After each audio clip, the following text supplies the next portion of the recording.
What is the perfect business model? Of course, that will all depend on who you ask and on your personal preferences.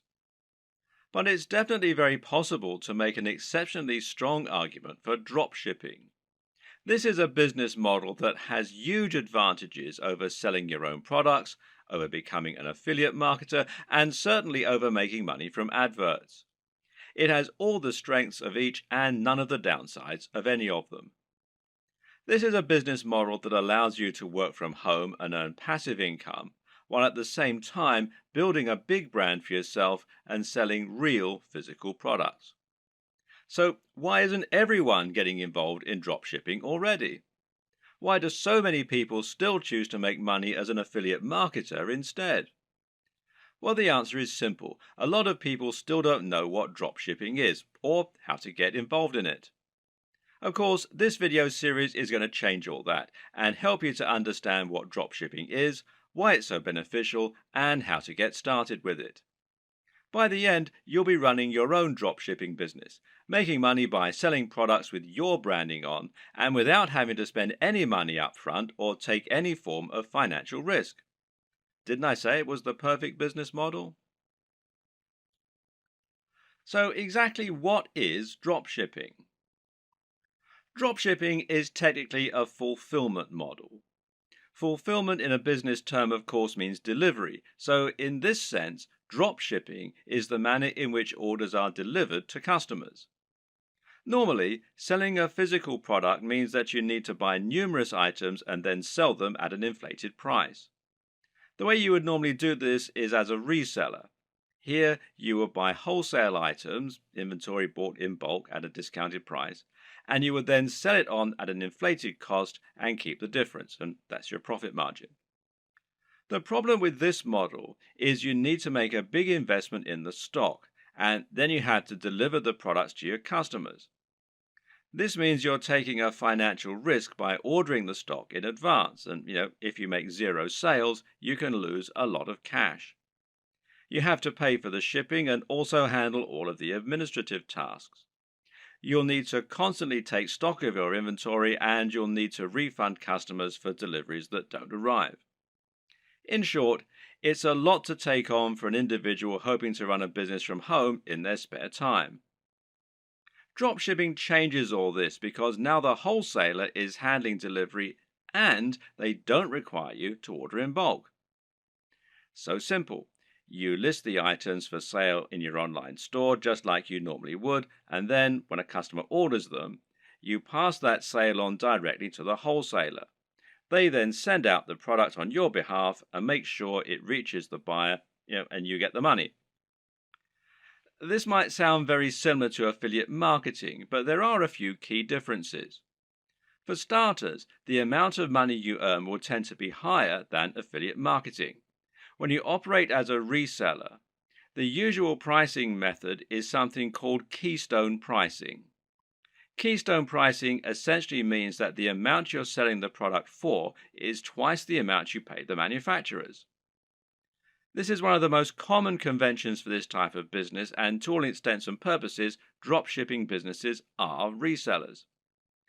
The other big benefit of dropshipping over affiliate marketing is that you don't have to mention the existence of the dropshipping business at all. In other words, the customer never knows that it's not you who's selling the product. You're not sending them to another website where they can check out and buy the product. You're just selling them the product as though it were your own and forgetting about it. This is fantastic because it means that your business looks much more professional and because you're no longer sending visitors away from your brand in order to make the sales. Hopefully, you can already see some of the big advantages of dropshipping. There are many more too, which we'll delve into in this video. Working as an affiliate marketer will often mean that you have to sell digital products in order to get the biggest profit margins. While it's true you can get 75% and upwards from affiliate networks like JVZoo, this will normally mean that you're limited to selling ebooks and online courses. This can be an effective way to run a business model, but it's also sometimes quite restricting. While digital products have many advantages, their appeal is not as broad as it is for physical products. For example, if you try and sell a digital product to your grandma, you'll probably have difficulty. The same probably goes for your mum and most likely your dad. And it goes for most of your peers in reality. In fact, the main kind of person willing to spend lots of money on an ebook or an online course is going to be someone who is already quite familiar with the technology. The person most likely to buy from you at all is probably another digital marketer looking for more ways to make money online. And, as you're probably aware, these are a savvy bunch who aren't easily going to have the wool pulled over their eyes. That, and they've already had people online try to sell them just about every digital product in existence. How many times have you seen ads on Facebook for make money at home schemes? It's just a very crowded market with a very limited potential audience. Clothes, on the other hand, are something that you can sell to anyone. And then there's all the rest, stuff like technology, toys, or fitness supplements. Suddenly, you can sell things that average people really need, and that makes a massive difference. Another benefit of selling physical products is the huge amount of flexibility it gives you. We've already seen that you'll have a lot more flexibility in terms of the types of things you can sell, but of course, this will also extend to drastically increase your flexibility in terms of the way you sell. For starters, you suddenly have pretty much limitless niches that you can choose from, in other words, industries. And then there are the many different ways of selling those areas. Because right now, if you're the internet marketing type, then you're probably imagining the ways that you can sell products from your website or your mailing list. You're probably thinking about content marketing, establishing your authority in your subject area, etc., etc., etc. But that's not the only way that you can make money from a dropshipping business. Did you know, for example, that many of the products being sold on eBay are actually being dropshipped? This means you can save yourself the trouble of building an audience and creating a website. Just find the product that you like, create a listing, and you're good to go. Even big companies like Home Depot and Sears reportedly use dropshipping on some of their less popular products, so it must be a good business model. With dropshipping, you also have total control over the way you sell the product. This means it's up to you if you want to introduce a time-limited discount or if you want to bundle multiple items together in order to offer special deals, etc. This can all help you to make a lot more sales, and it's not an option you would have available to you if you were acting as an affiliate. In that scenario, the product owner would set the price and you would have no option other than to go along with it. We've already seen that you can reduce the risk by dropshipping. There's less risk than reselling here, but there's also far less risk than selling your own product. That's because creating your own product would involve a lengthy and stressful process of designing the product specifications, working with factories, and then spending lots of money on materials, etc. None of this is to say it's not impossible, it's just a huge amount of risk. With dropshipping, you don't have any of this risk because you're not spending upfront investment. You simply find the product you want to sell and then promote it. But there's another way that you can reduce risk with dropshipping too, which is by picking a product that's already highly popular. By finding products that you know are already selling very well and are very in vogue, you can completely minimize the possibility that your product won't sell. Now you're selling products that will sell in droves. You just need to find the people who are buying and make it easy for them. Perhaps the biggest advantage of the dropshipping business model, though, is one that many people don't even consider. As mentioned, dropshipping has the benefit of allowing you to keep the actual manufacturer/fulfillment company as a silent partner. They will send out the products on your behalf, but as far as the customer is aware, they bought it directly from you. This has the massive benefit of meaning that you're not sending visitors away from your website. This is a massive deal as a digital marketer. If you've been working in this business a while, you should have a good idea of just how hard it is to attract customers to your website and to your business. This is what you'll spend most of your time doing working online, and you'll probably find it takes up much of your effort. If you're an affiliate marketer, you're bringing those visitors to your website so that you can sell products other companies have created. This means that when they buy the products, they have to leave your website and thereby disengage with your brand. Which brand are they more likely to remember and visit in the future? The guy who recommended the product to them, or the company that actually sold it to them? And when they want more of the same thing, well, where are they going to go? Now consider this.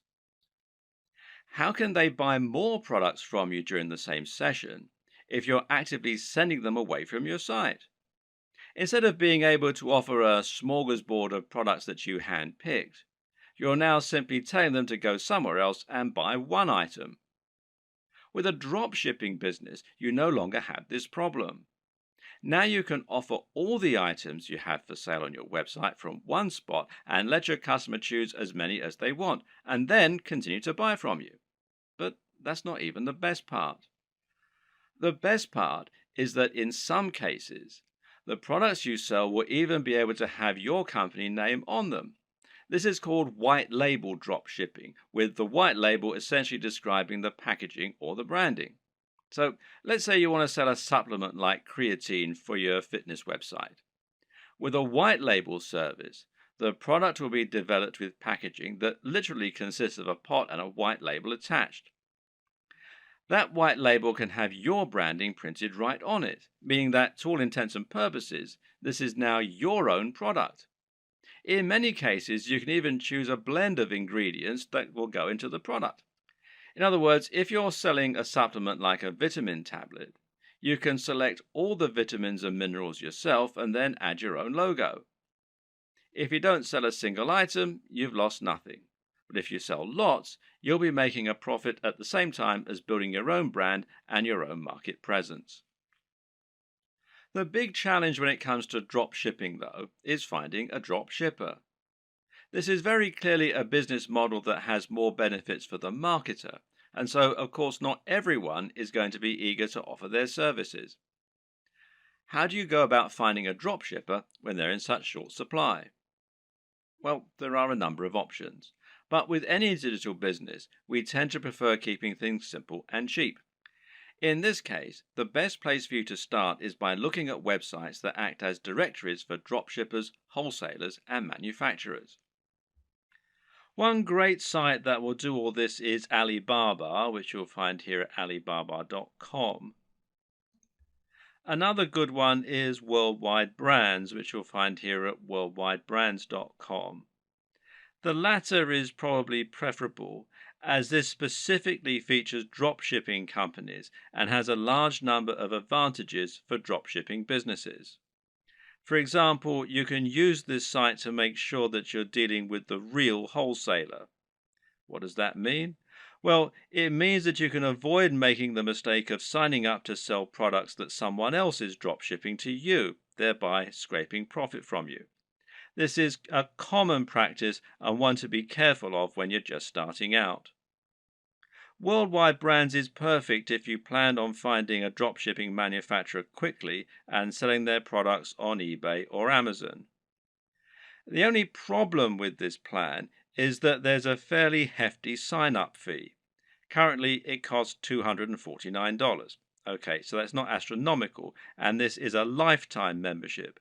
But if you were attracted to dropshipping initially because you wanted a business model with zero overhead, then it might be a little off-putting, especially as your break-even point has now been pushed back further. So there is a free review, though, at the time that I'm making this video. So another option is to try ThomasNet, which you can find here at thomasnet.com. which, like Alibaba, has a selection of different types of manufacturers and wholesalers selling different types of products and different types of services. Makers Row, which is makersrow.com, might also be worth checking out. Some other paid options include SaleWho and Dober, and a great free choice is Wholesale Central. Failing that, another good strategy is just to search Google. When you know the type of product you want to sell, just try searching for that product on Google with the word dropshippers and your location.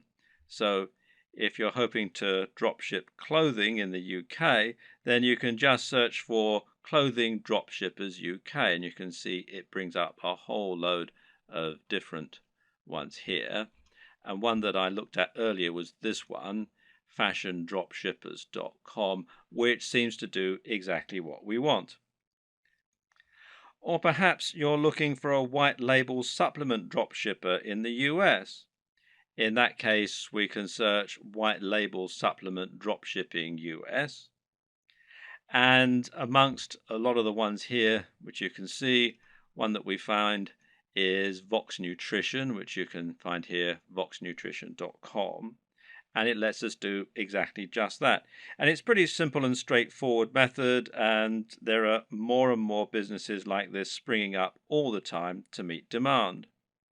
Vox Nutrition will handle formulation, production, and fulfillment on your behalf, making things nice and simple. The third and final strategy for finding your online dropshippers is just to contact the companies you like directly. Find manufacturers for products you'd like to sell and drop them an email. Better yet, try messaging them via LinkedIn or a similar avenue and see if you can get them to respond that way. This way, your message will stand out from their crowded inbox. You could even visit stores in person and ask the owner if you could have the contact details for the company that sold them X product. And this works better for smaller, privately owned stores, of course. If the company doesn't already offer the dropshipping services you're looking for, then just explain to them the benefits and why you would like the opportunity to sell their products in this manner. In many cases, they will acquiesce and you'll be able to start selling a product that other online retailers don't have access to. Another tip for finding manufacturers that you can email directly is to look on eBay. Search for a product you'd like to sell, and if you notice there are lots of people selling the exact same item, then this is a sign that they're using a dropshipper.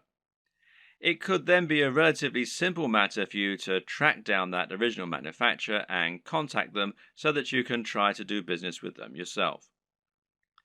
Note that many wholesalers and manufacturers don't have a great online presence. This means it can be necessary to dig really deep in Google or try looking at trade magazines and papers instead in order to help find your potential partners. When you're dealing with dropshippers, it's crucial that you do your homework and look and act like a professional. Now, here are some tips to help you do just that. First of all, you'll need a resale certificate. Not all, but many dropshipping companies will want proof that you're a real retailer and not a consumer before they do business with you. Their concern is that consumers will simply claim to be dropshippers or resellers so that they can get items on the cheap. To provide this proof, you might need an EIN number for your business if you're in the United States. And you can find out more here at the IRS website. The URL is quite long and complicated, so if you just go to Google and type in apply for EIN online, you'll be redirected to this particular site. Now, in other countries, obviously the regulations are different, so you need to look at the tax authority for your country. But again, a search in Google should be enough to point you in the right direction. You might also need a resale certificate, and you can find out more about those at this site here, which is wisegeek.org/what-is-a-resale-certificate.htm. If you're going to speak in person, then it can also be a good idea to familiarize yourself with all the terminology regarding dropshipping so that you don't sound like an amateur. You should also look out for fake dropshippers.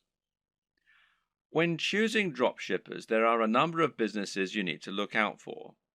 These are not really dropshippers in the truest sense of the word. You need to avoid these companies as they won't always get you the best deals and they might not be able to offer you the same kind of value as other organizations. Be aware of companies that want ongoing fees, which real dropshippers don't require. Likewise, be careful of companies that also sell directly to the public. These companies often aren't really drop shippers so much as resellers who are just trying to trick you into making a bulk order. While monthly fees and direct commercial sales are warning signs, there are a few caveats and requirements that you may need to go along with. We've already seen that many dropshipping companies will require you to provide a resale certificate, and likewise, you might find that you need to apply for an account before you can begin using their services. And this will normally involve filling out a form and explaining the nature of your business, and so on. Now, some companies also require you to place a minimum order for your first sale. This is another strategy they can use to drive away consumers, as well as merchants who are just window shopping and may not use their products in future. So, for example, you might have a minimum first order of $500, which is a little bit contrary to the entire concept of dropshipping, as you'll now have a bunch of inventory sitting around and the potential risk of losing that upfront investment. So, what can you do?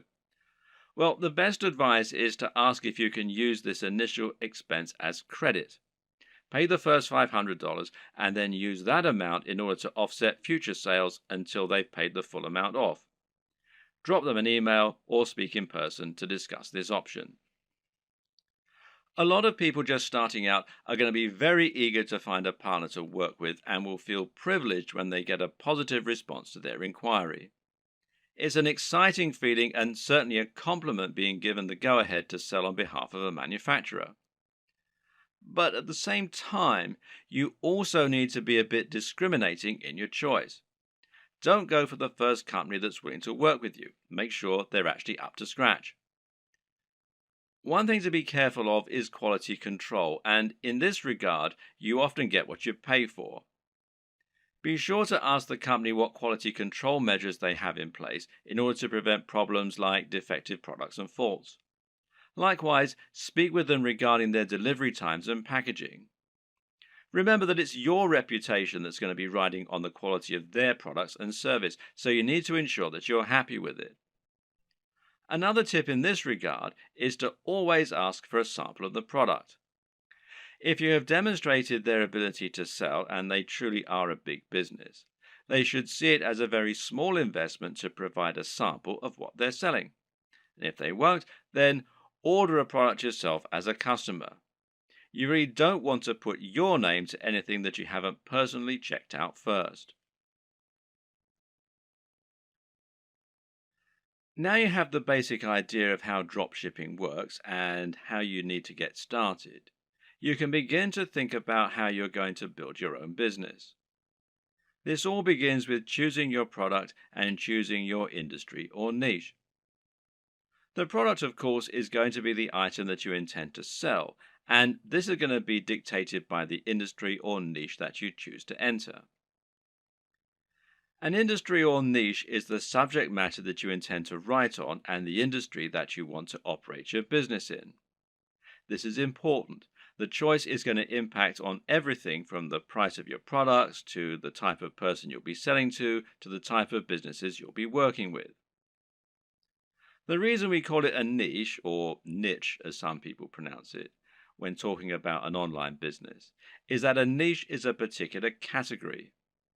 This is not only your subject matter, but also the type of person who is going to be reading your content.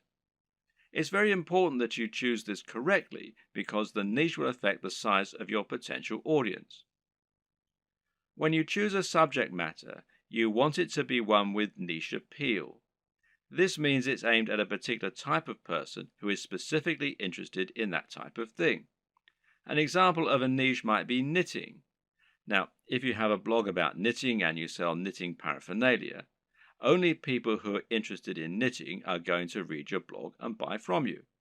This way, you've cut out a niche for yourself rather than trying to appeal to everyone.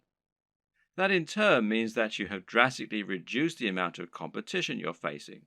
Now you don't need to compete with the biggest companies on the net, and you'll find that paying for things like AdWords advertising is considerably more affordable than it would be for a more general topic. Likewise, getting to the top of Google for relevant keywords like buy knitting gear online is going to be far easier than trying to get a general e-commerce keyword like shop online. The latter will put you up against mega companies like Amazon and pretty much every other online business on the net. But the problem with choosing a niche topic is that sometimes it can be too narrow, to the point where no one is interested in buying from you. If your niche is puppies with 3 legs, then you're going to have a very small number of amputee puppy owners who can buy from you. You'll find it relatively easy to dominate the search engines and to be the #1 supplier of products in that area. However, once you've sold to all 200 readers, well, you've pretty much reached the limit of what you can sell. On the other hand, a niche like fitness may be considered too broad. Buy fitness clothes online is a hugely popular search term that companies like Sports Direct, Sweaty Betty, and Mountain Warehouse dominate. Even ranking for search terms like how to build muscle is going to be very difficult. The perfect niche or industry is one with a broad appeal, but which still gives you a unique twist. This way, you'll be able to appeal to a lot of people, but you'll also be able to avoid directly competing with the biggest competitors. This will also give you a better route to market, which is a term that describes any direct access you might have to your target audience. An example of a route to market would be a forum dedicated to the subject matter you're writing about, or an industry magazine. With all this in mind, how do you find the perfect niche for you? Well, there are a few things to consider. Now, a lot of people watching this are going to already have a blog or a website. In that case, the best niche is obviously going to be the one that you're already in. All you need to do is simply pick a product that your current readership will enjoy. You should already have their trust, so all that's left to do is to offer them products and explain how and why they can benefit from them. Then there's an area you're already interested in. This will often align with the last point, but you should always pick a niche that you find personally interesting. This makes a gigantic difference to the quality of the content you put out, to your ability to pick the best products, and more. Remember, as a blog owner, you're going to be required to write thousands of lines of content on this subject in order to demonstrate your expertise and to gain the trust of your voters. If you don't know anything about the niche, this is going to come across in your writing and you're going to find it a very dull job. On the other hand, if you have a legitimate love of the niche you're writing in, you'll find it no chore at all to write all that content, and you'll find it much easier to wow your readers with what you know. What's more, you'll have a better idea of how to pick a truly great product that will stand out and attract your audience. You'll have your finger on the pulse. There are also niches where you have an upper hand. Again, this relates directly to the previous two examples in many cases. Suffice to say that most of us will have contacts and advantages in some niches that give us an edge. Perhaps, for example, you happen to know the owner of a very big fitness website or of a very big fitness magazine. Knowing this person will thereby make it much easier for you to get a cheaper advert or maybe even an article inside the magazine. Now you can reach out to that audience directly and hopefully sell more product. Have a long think about your list of contacts and friends, and then consider finding a product that will let you make the most of those advantages. If you look at affiliate marketing, digital products, and internet marketing as a whole, you'll notice that certain niches stand out as being far the most popular, and those are fitness, making money, and dating. Now, why are these the most popular niches? On the one hand, it's because they have the broadest appeal. But the biggest reason is that they offer the best value proposition. A value proposition is basically the way in which your business is able to offer value. This is the way that your products can change people's lives. What is the end result of owning your product?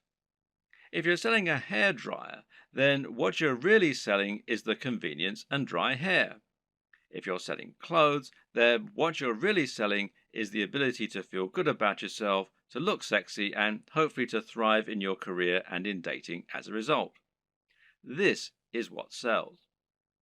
Try and sell a book about cats, and you're not really offering much beyond a few hours of entertainment. But sell a book about making money, and you're selling a dream.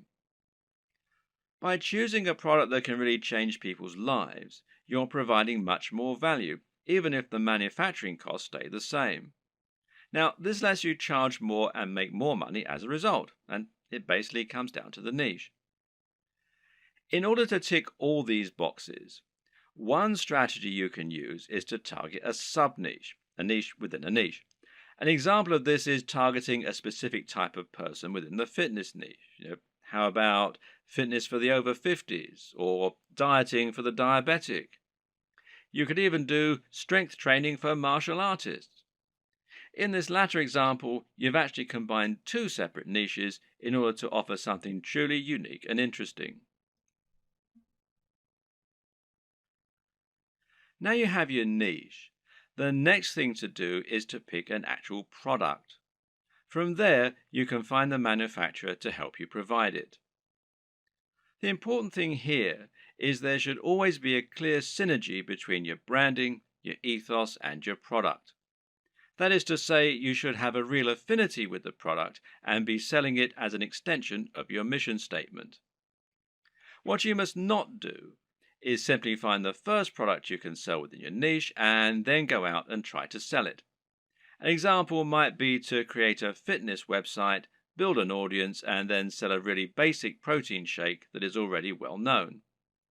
Can this work? Well, sure it can, but why would people bother to buy from you when there are countless other sites where they can find the exact same thing, or when they can buy it down their local high street? Likewise, if you're selling a product that is obviously not your own and is so generic, it can actually hurt your trustworthiness.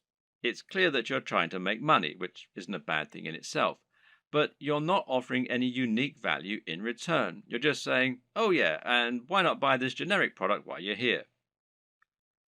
On the other hand, if you can find a product that is somewhat new, somewhat different, and that mirrors your personal approach to fitness, to business, or whatever your niche is, then you can sell something that you really believe in and can get excited about. And this is something that will come across and make itself apparent for your visitors too. This is one reason why it can be so great to have a hand in helping design the product, as with a supplement, for example, where you get to choose the ingredients. Similarly, you can make money from selling a product that is a little lesser known and that you find particularly interesting and exciting. The best brands will be the ones that can grow with you. Find a company that's doing something new and exciting and express that you'd like to work with them. From there, you can then focus on growing and building your business. And this will help you to form a real relationship that's mutually beneficial and that your customers can appreciate too. Of course, there are many smaller considerations to keep in mind when selling your products. Should you sell a consumable, or should you sell something that will last a long time? Should you sell a product that's very expensive, or one that's very affordable? In the video on e-commerce and pricing, we'll discuss this in more detail, but suffice to say that it can make a lot of sense to sell multiple products in future, as that way you'll be able to benefit from multiple different types of business model and you'll be able to draw in a wider range of buyers. Having a range of prices means you can cater to people with all kinds of budgets and build some loyal customers who might increase their average spend with you over time. For example, a cheap consumable has the distinct advantage of being something that will keep your visitors coming back. If you sell a protein shake, for instance, then your buyers will probably want this about once every month. If you provide a reliable service and appealing prices, then this is an excellent way to get repeat business and to have a recurring income, which in turn will be highly convenient by letting you make more concrete plans for your budgeting, etc. Another option is to run a box business. Now, these are businesses that sell selections of products on a recurring basis. Someone will subscribe to your business and you'll send them a package containing a set number of products each month. This could be a range of different items, or it could be one thing. Loot Crate, for example, is a business that sends pop culture merchandise to comic book and games fans. Part of the fun of this service is that they never know exactly what they're going to get, but it will always be something interesting and exciting. Then again, you also get men's grooming services that send the same selection of consumable razors, shaving foams, etc. to their customers every month. This is a different way to create your dropshipping business, one that allows you to add some real extra value and also to promote the products of your partners in an exciting way. There are many other ways you can add value too, whether it's providing freebies like some kind of PDF, offering the best discounts, or somehow upgrading the product you're offering before it reaches the customer. Whatever you decide, the big question to ask yourself is, what value are you providing? What are you offering on top of the products themselves?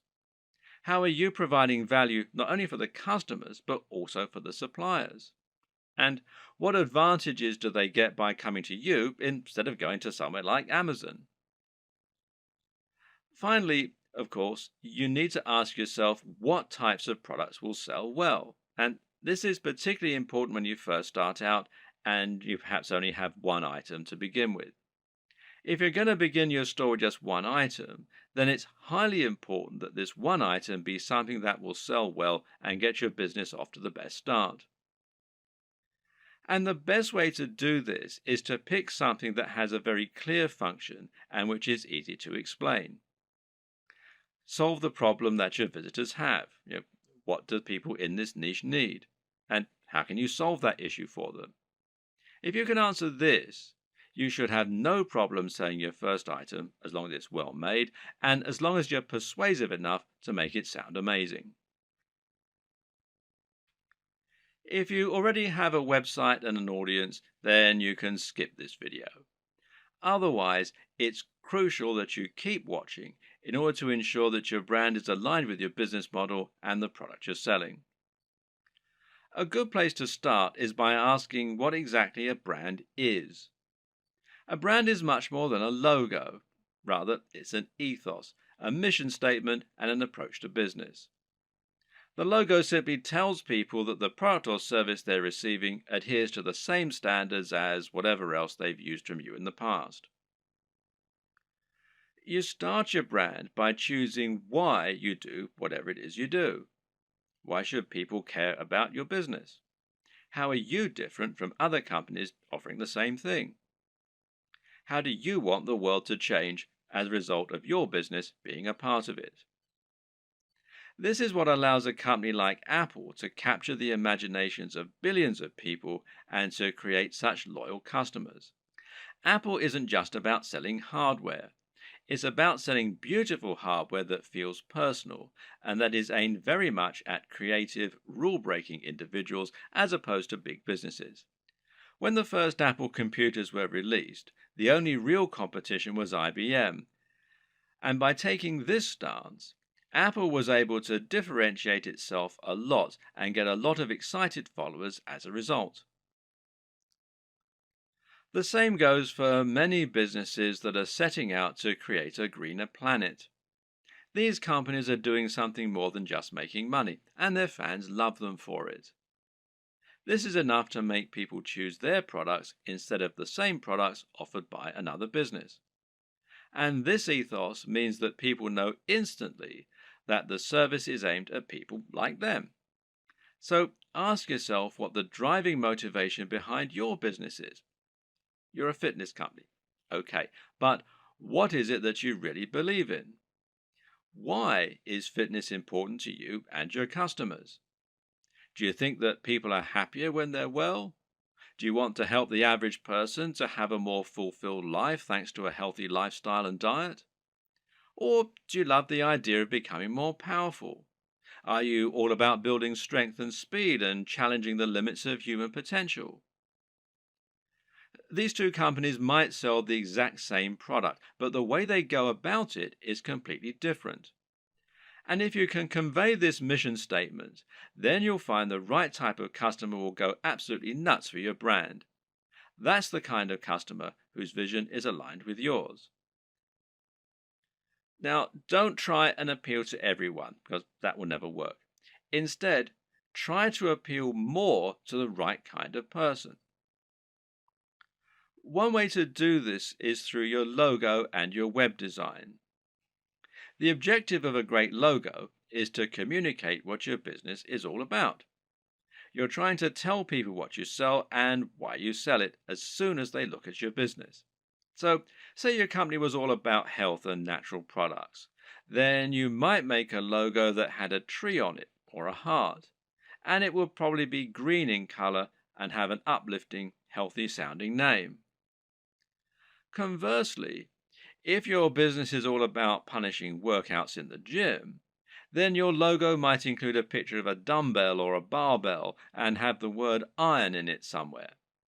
The idea is that the combination of your logo, company name, and perhaps blog posts is enough to tell any visitor to your site right away that this is a company aimed squarely at them, selling products they're going to love. This should also extend throughout your site design.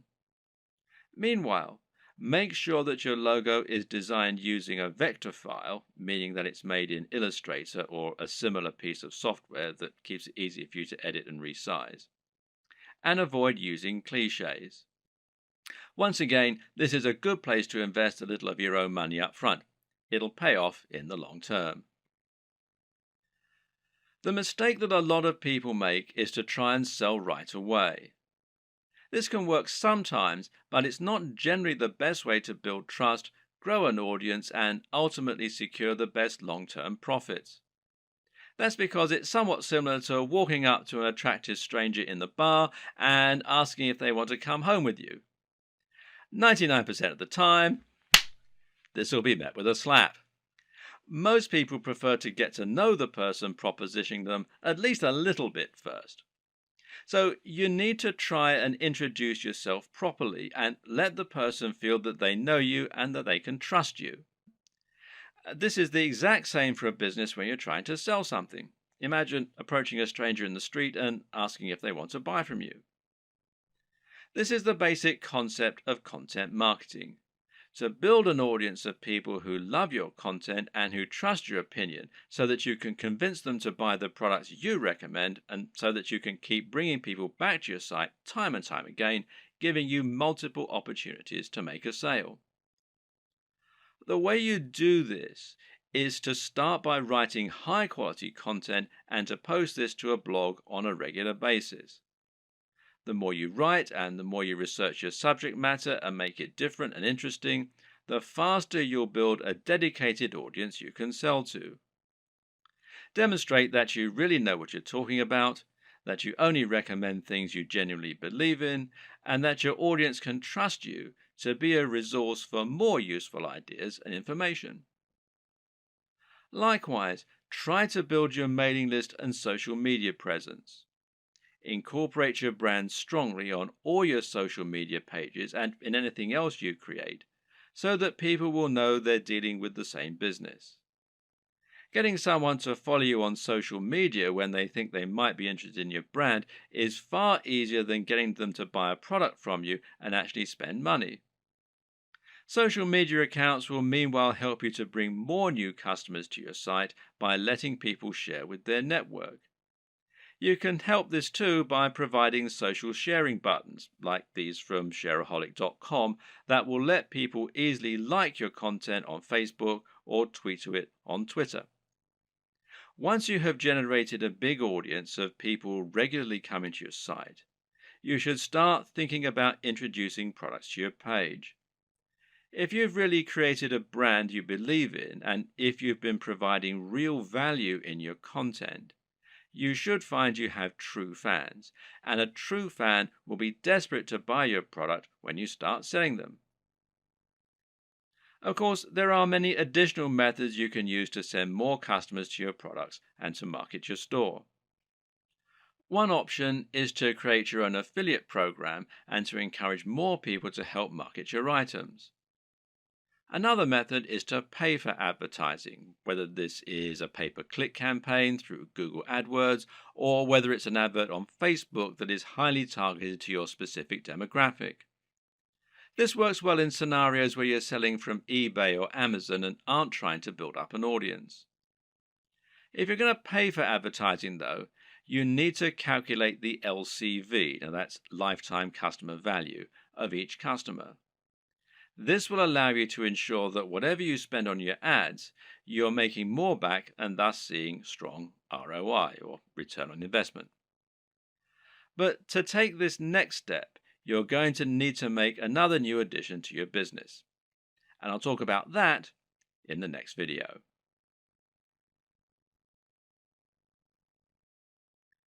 Once you've chosen your products and niche and built an audience, the next step is to create your own e-commerce store. This is an online storefront where you can show your different items and encourage sales. Being successful here is not just a matter of choosing the right design to begin with, but also thinking about how you're going to arrange and price your items to help them move. This ultimately comes down to a lot of psychology. When it comes to e-commerce website design, there is a single overriding goal which isn't always true of a regular site design. Of course, that objective is always to try and increase sales and increase profits, and this is probably actually more important. You'll also want it to look attractive, to be functional and easy to use, and to represent your brand in the right manner. But this is really just in service of creating a web design that helps you to make more sales. This means every single element in your site design should be encouraging more sales and pointing users in that direction. The old adage here is that good design should communicate and not decorate. If an element of your design isn't somehow getting people to keep browsing your store or to click on the buy button, then it has no place in your design. If you use the right development company or a good e-commerce builder or template, you should find the experience and expertise of the professionals informs their decisions and results in the best possible turnover and profits for you. In this regard, it's always worth spending a little more on a professional theme or on a proper development company. Unless you're a professional designer yourself, you won't be able to compete with an entire organization made up of experts who have the very best tools and the most experience. And any lack of professionalism in your site design is going to reduce the trust in your brand and make visitors less likely to buy. An e-commerce store, more than any other design, needs to look professional and have a sense of polish and sheen. The easiest way for most digital marketers to create their own e-commerce store will usually be to use a WordPress theme like WooCommerce. Now, WooCommerce is a theme and plugin combination that will transform an entire WordPress site into an online store. And this makes managing your store just as easy as managing any WordPress website. You can still get a professional design for your site, meanwhile, by hiring a professional designer to create your theme for you, or by buying one that you really like the looks of and you think will fit your brand. Now, you can download the free version of WooCommerce, the WooCommerce plugin, that is, from within the WordPress dashboard. Or you can buy the paid-for version and you can buy the themes from woocommerce.com. There are other options too. For example, Shopify gives you a hosted e-commerce platform. And this means that the site will be located off your server, just like a profile on Facebook, for example. You then send your customers to that page where they can shop through your multiple products. And this can help make things a little easier and simpler to run. But it does ultimately mean that you lose a little of the freedom and flexibility that comes, with terms of your website design and how it all looks and how it all works, etc. And there are local versions, the Shopify.com if you're in the US, Shopify.co.uk if you're in the UK, and there are some other local versions as well. Now, do bear in mind that this is a paid-for service, but there is a 14-day free trial at the time that I'm making this video.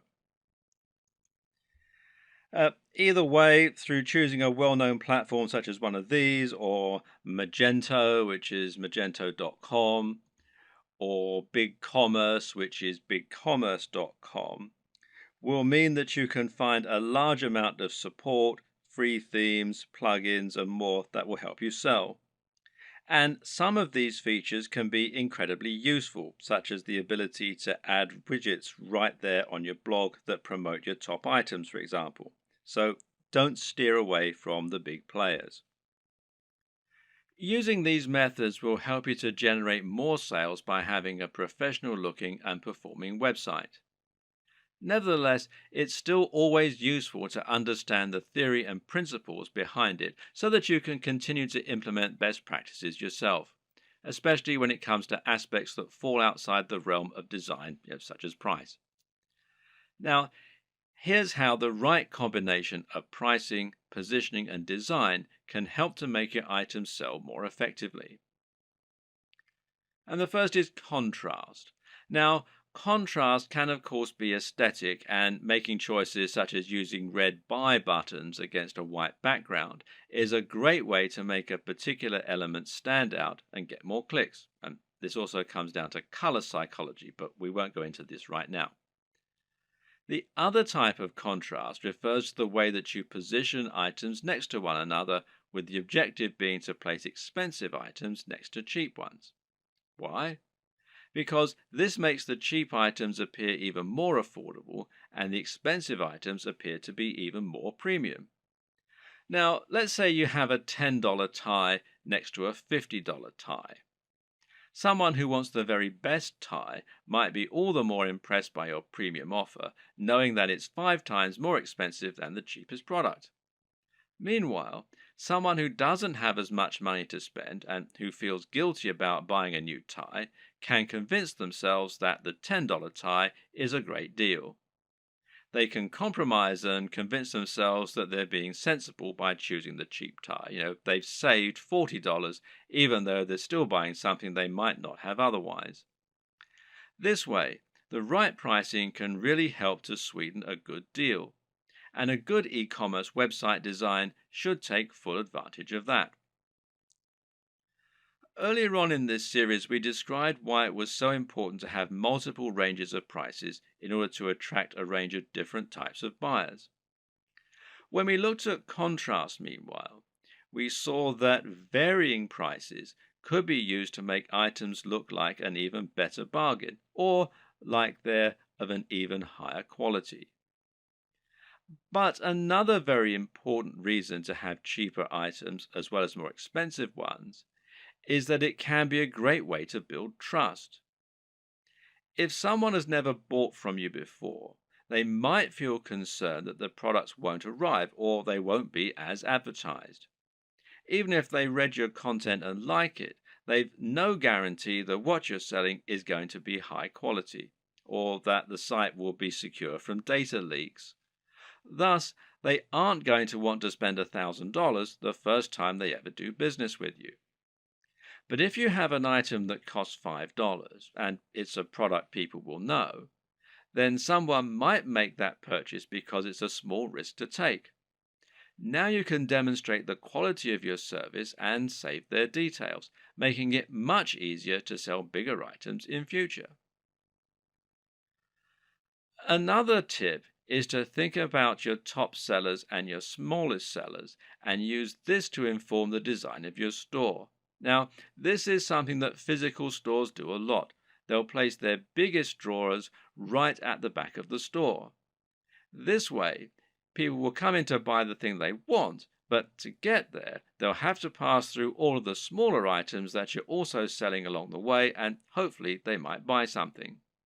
Meanwhile, if you have items that aren't selling at all, then you can find inventive ways to make the most of it. Packing it in as a free incentive, for example, or selling it at a very discounted rate is a way to bring more people to your online store. This is less important for a dropshipping business model, of course, though, as there's no downside to being left with excess stock. What's important to consider when looking at an e-commerce website design is that in order to make a sale, you'll have to overcome certain psychological barriers. This is actually often the most important step in making a sale. These psychological barriers include such things as customers not wanting to spend any money and not being bothered to go through the process of checking out. Good e-commerce website development should take this into account first and foremost by making it as easy as possible for your customers to make purchases. This is why Amazon's buy with one click feature is so instrumental to their success. At the same time, webmasters need to make the most of customers who have already overcome some of these barriers. So, when a customer commits to buy any item on your site, they will instantly become much more susceptible to increasing their order. Why? Because they've already decided to make a purchase. This is why physical retailers use POS, this is point of sale displays, that sell extra items while customers are in the queue. It's so easy for them to add extra things to their basket that it would be foolish to miss this opportunity. E-commerce sites can do the exact same thing by making it easy to add extra purchases at the checkout. Similarly is upselling, where you give your buyers the opportunity to upgrade their order once they're already buying. Once they've committed to buy, tell them how for just $10 more they could have the very best service or product instead of the cheaper but ultimately inferior option they're currently buying. It's the smart decision after all. Sometimes a buyer will want some of your items but not all of them. Other times they'll want to combine multiple items but won't want to pay extra for shipping or to pay full price when they're essentially buying in bulk. Thus, letting your customers combine their items into a single large order can often encourage more sales, and it's known as bundling.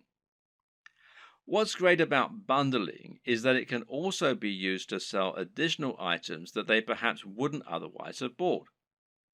Adding extra items to bundled packages is also a great way to shift unsold stock.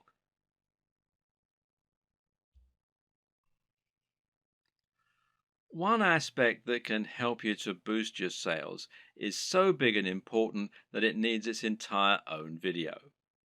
And that's your persuasive writing. This is what you use to sell your individual items in their store listing, but it's also what you use on a sales page to promote items that are of a particular high value and that you really want to shift.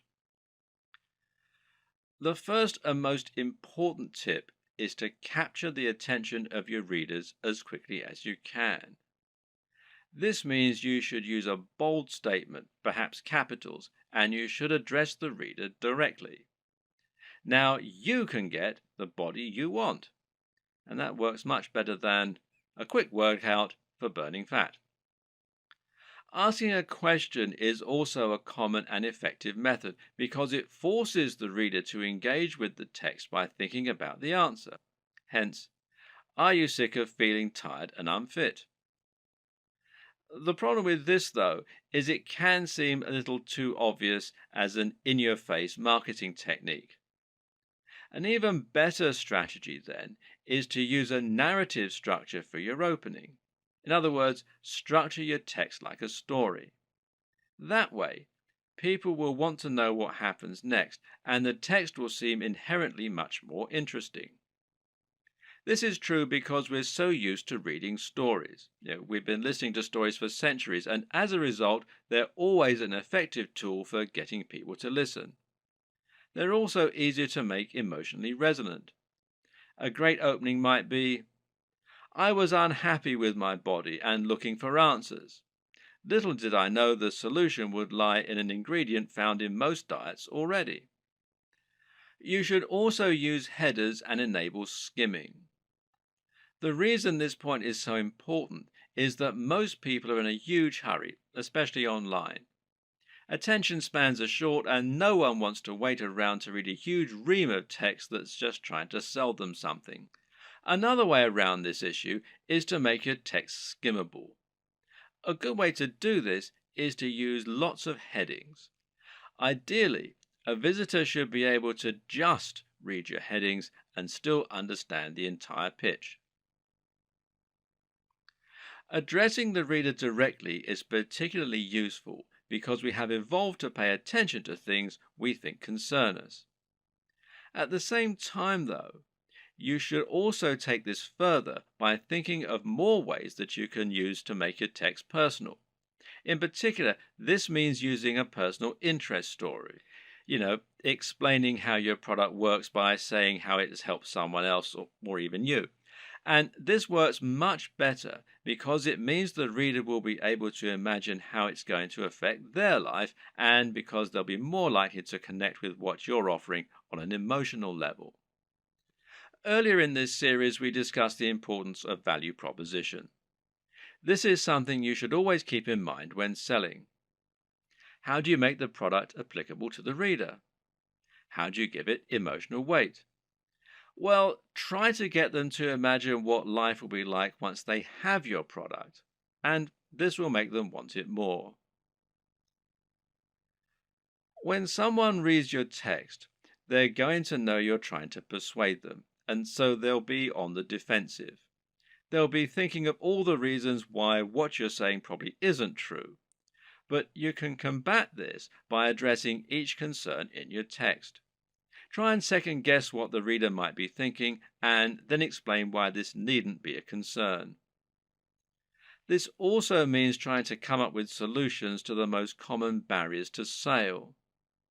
These are the psychological barriers that prevent people wanting to buy, such as the risk element. We've already seen one way you can get around that by selling products from a trustworthy site and selling cheaper items first. Another tip is to make sure you have a full money-back guarantee. This is something people won't often use, but knowing it's there will help you to make many more sales. You can also try to combat buyer's remorse, which means taking away the feeling of guilt people get by spending money. Using the contrast technique is one way to account for this. Another is to describe your product as an investment.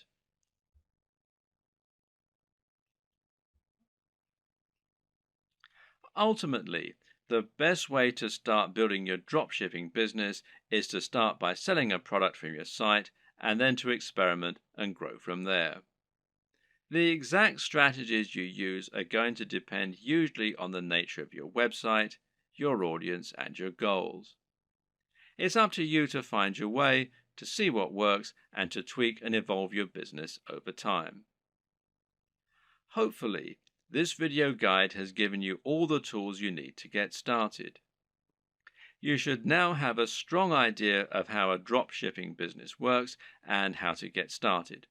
And you should now have a grasp on how to encourage products to grow, how to choose items that are likely to sell, and how to find the right market and audience for what you're selling.